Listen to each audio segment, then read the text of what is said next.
Morning all of you. आज हम हमारे जो 8 चैप्टर थे सेकेंड सेमेस्टर के, उसमें से हमारे 6 चैप्टर हो चुके हैं ना। 3 चैप्टर जो है हमने पहले मतलब थर्ड लेवल टेस्ट में आपको दे दिए थे और फोर्थ लेवल टेस्ट में आपको उसके बाद वाले 3 चैप्टर जो है हो चुके थे हमारे। तो अब हम किसका रिवीजन करेंगे? 7वें चैप्टर का। 7वां मतलब कि जो आपकी बुक में कितने नंबर का है? 11वें नंबर का है ना। उसका नाम क्या है? और खीर टेढ़ी हो गई। तो सबसे पहले हम इसमें आओ पहले से रिवीजन स्टार्ट करते हैं। देखिए सबसे पहले प्रश्न दिया है यहाँ पर, कहानी के आधार पर सही शब्द चुनकर रिक्त स्थानों की पूर्ति कीजिए, है ना। आओ पहले एक क्वेश्चन है, भगवान ने दीनू को बड़ा ही सुरीला खालिस्तान दिया था, गला, है ना। दीनू पहली बार खालिस्तान खाना खा रहा था, स्वादिष्ट। सज्जन और दीनू की दोस्ती खालिस्तान होती गई गहरी। सज्जन खालिस्तान में फंस गया, दुविधा में, है ना। कुछ देर सोचने के बाद उसे खालिस्तान सूझी, तरकीब। ठीक है, फिर हम आ जाएंगे अब आओ करें 2 में। दिए गए प्रश्नों के उत्तर संक्षेप में दीजिए। तो सबसे पहला क्वेश्चन है, सज्जन कैसा लड़का था? तो आंसर क्या होगा? सज्जन सीधा साधा मिलनसार और भला लड़का था। ये 2। ठीक, उसके बाद सेकंड क्वेश्चन है, दीनू कैसे घर का लड़का था? तो क्या होगा आंसर? दीनू गरीब घर का लड़का था। थर्ड क्वेश्चन है, सज्जन को क्या तरकीब सूझी? 62 नंबर के पेज में देखो, यहाँ पर ये जो फिल्म बनी है, चित्र बना है, उसके यहाँ सज्जन को एक तरकीब सूझी। उसने अपना हाथ आगे किया और उंगलियों को चोंच जैसा बनाया, फिर अपनी कोहनी को मोड़कर कहा, लो छूकर देख लो कि बगुला कैसे होता है। उसके बाद अगला क्वेश्चन है, सज्जन के हाथ को छूकर दीनू ने क्या कहा? तो इसका आंसर क्या होगा? इसका भी 62 में है। उसी के नीचे वाले पैराग्राफ में देखिए, दीनू ने सज्जन के हाथ को पकड़ा और टटोलने लगा। खूब अच्छी तरह टटोलने के बाद उसने चकित होते हुए कहा, अरे बाबा, यह खीर तो बड़ी टेढ़ी चीज होती है ना। ये हो गया आपका। अब उसके बाद हम आएंगे आओ करें 3 में, विस्तार से आंसर जो लिखना है। ठीक, उसमें देखेंगे हम पहला क्वेश्चन है इसमें, दीनू और सज्जन दोस्त कैसे बने, है ना। तो इसका आंसर है 60 नंबर के पेज में। 60 नंबर के पेज में देखिए, हाँ ये सबसे ये देखिए, ये पहला जो है पेज आपका, इसमें सेकंड पैराग्राफ है, वह बहुत ही कैसी दोस्ती हो गई। तो यहाँ पर एक दिन वह पाठशाला जा रहा था कि उसे सड़क पर अपनी ही उम्र का लड़का नजर आया। यहाँ शुरू से करेंगे। एक 14 साल का बालक था, उसका नाम सज्जन था। वह बहुत ही सीधा साधा मिलनसार और भला लड़का था। वह सबकी मदद करता था। एक दिन वह पाठशाला जा रहा था कि उसे सड़क पर अपनी ही उम्र का लड़का नजर आया। वह सड़क पार करने की कोशिश कर रहा था, लेकिन कर नहीं पा रहा था। सज्जन दौड़कर उसके पास गया और उसे सड़क पार कर और दोनों की मित्रता हो गई। उसके बाद अगला क्वेश्चन है, यदि आप सज्जन की जगह पर होते तो दीनू को कैसे समझाते? तो क्या होगा आंसर इसका? यदि मैं सज्जन की जगह होता तो उसे खीर बनाने की सामग्री और विधि समझाता, फिर उसे खीर के गुण, स्वाद और रंग समझाता, है ना। मैं उससे ही पूछता कि तुमने किन किन व्यंजनों का स्वाद लिया। मैं उन्हीं व्यंजनों के आधार पर उसे समझाता कि खीर कैसी होती है। ठीक है, ये हो गया आपका। उसके बाद हम देखेंगे पर्यायवाची शब्द, तो आपको याद करने पड़ेंगे, फिर भी हम एक बार देख लेते हैं। जैसे कि क्या होता है पर्यायवाची शब्द? एक जैसे अर्थ बताने वाले शब्द, है ना। अब यहाँ पर हम डालेंगे व्याकरण। व्याकरण में हम पर्यायवाची शब्द, पर्यायवाची शब्द, ठीक है। पर्यायवाची शब्द के अंतर्गत जैसे कि लिखा है, एक जैसे अर्थ बताने वाले शब्द क्या कहलाते हैं? पर्यायवाची शब्द। जैसे असुर का राक्षस, दानव निशाचर, पर्वत का भूधर, गिरि नाग, अमृत का अमी पीयूष सुधा, पृथ्वी का भूमि, वसुधा धरा। 2 भी याद करेंगे तो चल जाएगा। ठीक है, अतिथि, आगंतुक, अभ्यागत, मेहमान, बादल का जलधर, मेघ, नीरद, अश्व का घोटक, तुरंग और घोड़ा, राजा का नरेश, नृप, भूपति, इच्छा का अभिलाषा, आकांक्षा, मनोरथ, रजनी का निशा, यामिनी, विभावरी, इंद्र का देवेंद्र, सुरेश, देवराज, समुद्र का सिंधु, जल्दी, उदधि, सागर, ईश्वर का परमेश्वर, परमात्मा, ईश, सांप का भुजंग, विषधर, सर्प, ग्रह का आलय, निकेतन, निलय, घर, सुंदर का ललित, मनोहर, चित्ताकर्षक, गंगा का भागीरथी, सुरसरी, देवनदी, सिंह का वनराज, केसरी, प्रगराज, धन का द्रव्य, वित्त, दौलत, हाथी का गज, कुंजर, मत्तंग, है ना। दूध का दुग्ध, गोरस, क्षीर, मोर का मयूर, कलापी, केकी, है ना। अब हम करेंगे आओ करें चार। दिए गए पर्यायवाची शब्दों में से भिन्न शब्द पर गोला लगाना है। सबसे पहले रजनी है तो रजनी में उधनी में गोला लगेगा, ठीक है। सांप में विष, है ना। इच्छा का देवेंद्र अलग गोला लगाना है अपने को। आकांक्षा मनोरथ यानी इच्छा ही होता है, तो हम किस पे गोला लगाएंगे, जो उससे संबंधित नहीं है। धन में पैर, समुद्र में जल, है ना। सिंधु और जल यानी समुद्र होता है, तो जल को हटा देंगे अपन। अश्व में गज, इंद्र में मेघ, दूध में द्रव्य, ठीक है। फिर हम करेंगे आओ करें पांच। बादल का जलधर मेघ, रजनी का निशा विभावरी, अश्व का घोटक तुरंग, पर्वत का गिरी नग, गज का मत्तंग। अब हम मेरी बारी से भी पर्यायवाची शब्द कर लेंगे। इसमें 22 नंबर का पेज निकालेंगे। इसमें देखिए दिए गए शब्दों के दो दो पर्यायवाची शब्द लिखिए। तो राजा का नरेश भूपति, अश्व का घोटक घोड़ा, अमृत का अमीन पीयूष, गंगा का भागीरथी सुरसरी, सुंदर का ललित मनोहर, सांप का भुजंग विषधर, ठीक है। नीचे वाले में देखिए फूल का पुष्प, जो डार्क लगे हैं उसको अपने को अलग हटाना। बरखा का वर्षा, मोर का मयूर, ठीक है। अब हम करेंगे यहाँ पर अनेकार्थी शब्द दिए हैं, ठीक है। ये पर्यायवाची हो गया।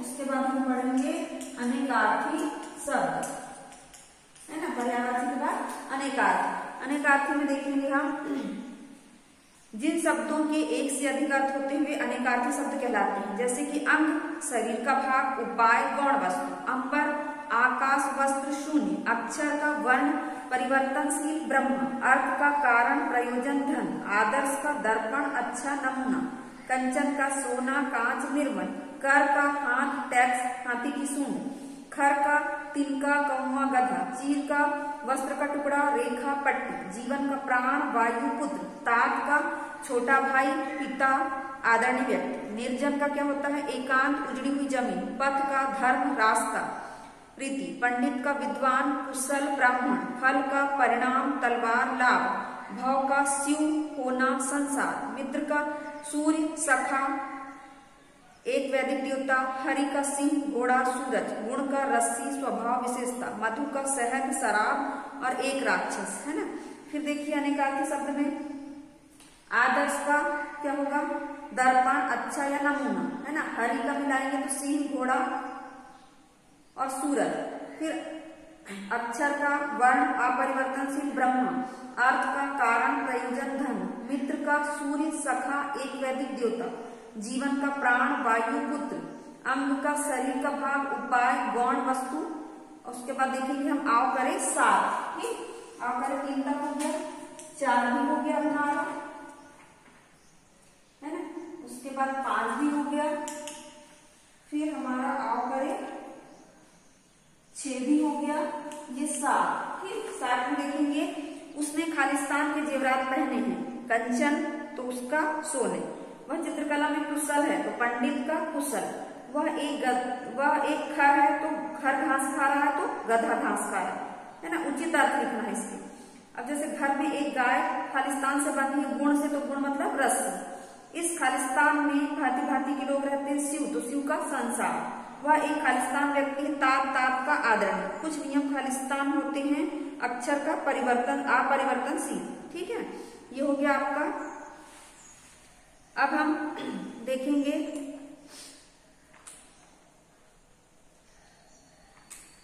हाँ, अब ये हो गया आपका।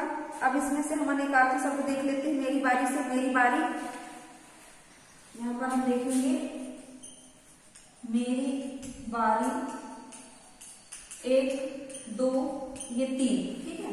3 में हम देखेंगे लिखा है 2 अर्थ लिखना है। कर का हाथ टैक्स हाथी की सूंड, खर का तिनका कौवा गधा, जीवन का प्राण वायु पुत्र, पथ का धर्म रास्ता रीति, भव का शिव होना और संसार, है ना। शिव होना और संसार, और हरि का सिंह घोड़ा सूरज।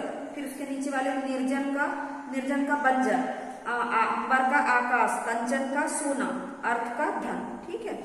अब हम ये मेरी बारी 4 हो गया। अब हम करेंगे अगला। इसमें देखिए 66 पेज में ही मुहावरे लोकोक्तियां, है ना। जो वाक्यांश अपने सामान्य अर्थ को छोड़कर किसी विशेष अर्थ को प्रकट करते हैं उसे क्या कहते हैं मुहावरे, है ना। जैसे 1 और 1 11 होना, संगठन में शक्ति का होना। सिर्फ आपको मीनिंग याद करना है, उसके बाद अपने से हम बना सकते हैं, है ना। फिर ढेर हो जाना, मर जाना, हाथ पांव फूलना, घबरा जाना, छूमंतर होना, गायब हो जाना, हवाई किले बनाना, सपने देखते रहना, आग में घी डालना, क्रोध भड़काना, कलई खुलना, भेद खुलना, बीड़ा उठाना, जिम्मेदारी लेना, पापड़ बेलना, बहुत कष्ट उठाना। ठीक है, उसके बाद देखेंगे हम पेट में दाढ़ी होना, कम उम्र में अधिक जानकारी, तलवे चाटना, चापलूसी करना, उगल देना, सब भेद कह देना, आस्तीन का सांप, कपटी मित्र, आंखें बिछाना, बहुत आदर सत्कार करना, गिरगिट की तरह रंग बदलना, अवसरवादी होना। फिर एक अनार 100 बीमार, वस्तु थोड़ी और चाहने वाले अधिक, है ना। भैंस के आगे बीन बजाना, मूर्ख को अच्छी बात बताना, घर का भेद ही लंका ढाए, यानी कि घर का भेद बताने वाला ही सबसे बड़ा शत्रु होता है।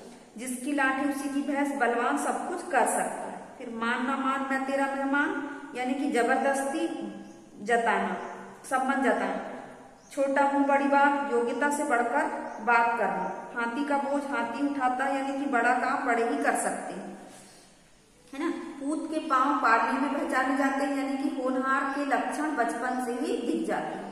छाती पर सांप लौटना, ईर्ष्या के कारण मन में जलन होना, अंधा क्या खाए चाहे 2 आंखें, मन चाहे वस्तु बिना प्रयास के मिल जाए, लकड़ी के बल बंदर नाचे, भैंसे ही काम होता है, चिराग तले अंधेरा, साधन के समीप अभाव होना, तू डाल डाल में पात पात, यानी कि एक चालाक तो दूसरा उससे भी अधिक चालाक, जल में रहकर मगर से बैर, यानी कि आश्रय दाता से विरोध करना, कौवा चला हंस की चाल, यानी कि बुरा व्यक्ति अच्छा बनने का दिखावा करता है। फिर देखिए मुहावरे और लोकोक्ति में अंतर। मुहावरे वाक्यांश होते हैं, लोकोक्ति अपने आप में पूर्ण होती है। फिर मुहावरे को लिंग वचन आदि के अनुसार बदलकर प्रयोग किया जा सकता है और लोकोक्ति का वाक्यों में प्रयोग करते समय इसके रूप में कोई परिवर्तन नहीं होता। अब हम करेंगे आओ करें आज।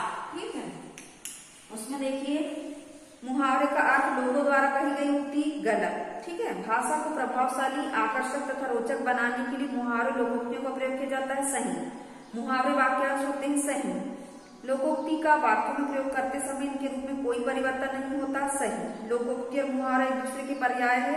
गलत। ठीक, उसके बाद देखेंगे आओ करे नौ, है ना, ये आओ करे नौ। इसमें देखेंगे टकटकी लगाना यानी लगातार देखना, नस नस का पता होना, खूब अच्छी तरह से जानना, श्री गणेश करना, आरंभ करना, दिन फिरना, अच्छे दिन आना, बीड़ा उठाना, जिम्मेदारी लेना, तलवे चाटना, खुशामद करना, अपना राग लापना, अपनी ही बात कहते जाना, पापड़ बेलना, बहुत कष्ट उठाना, उगल देना, सब भेद कह देना, है ना।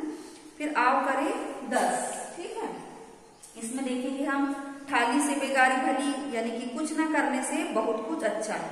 थोथा चना बाजे घना, यानी कि कम ज्ञान पर दिखावा अधिक। चोर चोर मौसेरे भाई, यानी एक ही तरह के लोगों में बनती है। अंधा क्या चाहे 2 आंखें, इच्छित वस्तु मिलना। सस्ता रोए बार बार, महंगा रोए एक बार। सस्ती वस्तु खरीदकर रोज परेशान होना पड़ता है। छोटा मुंह बड़ी बात, यानी कि योग्यता से बढ़कर बात करना। उसके बाद खिसियानी बिल्ली खंबा नोचे, यानी अपनी खींच निकालना। उल्टा चोर कोतवाल को डांटे, मतलब गलती अपनी और धमकाना दूसरों को। उसके बाद ऊंट के मुंह में जीरा, जरूरत से बहुत कम।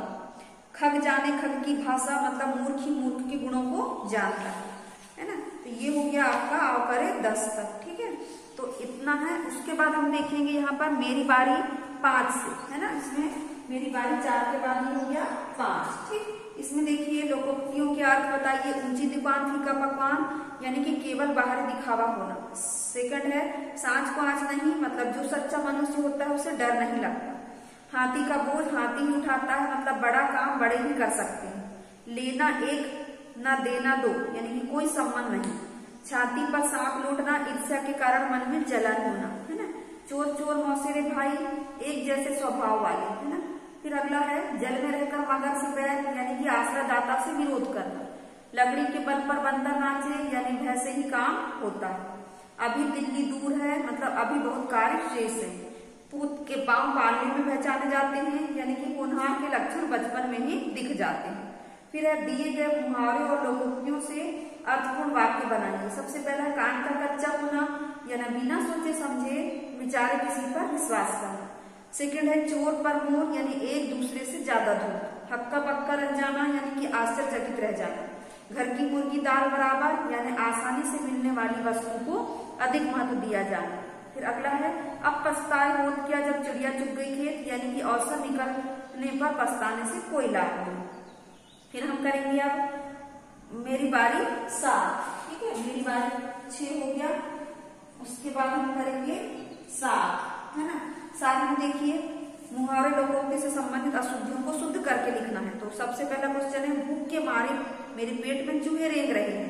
तो इसमें लिखेंगे अपन सुधार के इसको, भूख के मारे मेरे पेट में चूहे दौड़ रहे हैं।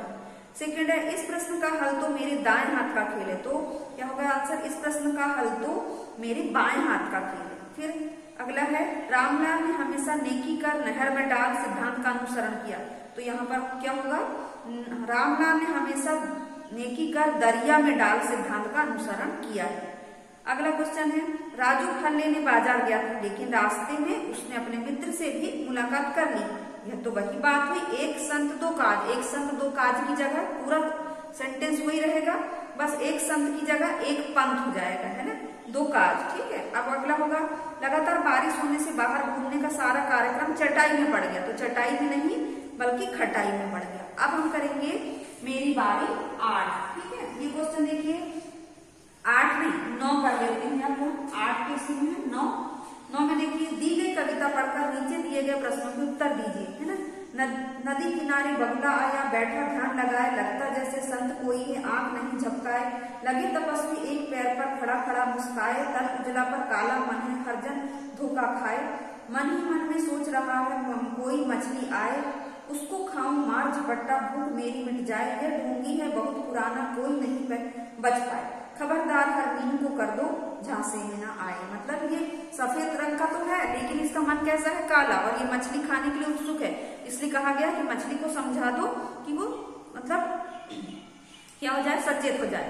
फिर है, अब इसमें क्वेश्चन देखिए, बगुला कैसा लगता है, संत जैसा। बगुले का मन कैसा है, काला।